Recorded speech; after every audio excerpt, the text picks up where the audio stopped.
Number 4. Keto Chocolate Frosty Dessert.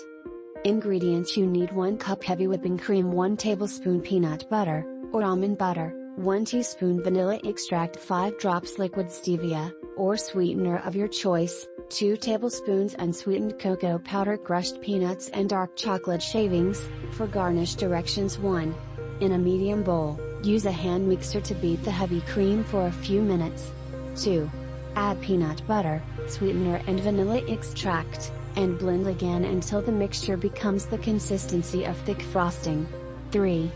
Fold in cocoa powder and beat again until smooth, well combined and thick. Scoop into serving glasses and sprinkle with crushed peanuts, or almonds, and dark chocolate shavings. 4. Refrigerate until set and ready to serve, about 30 minutes. Enjoy! Check the pinned comment for the full information, and a bonus surprise.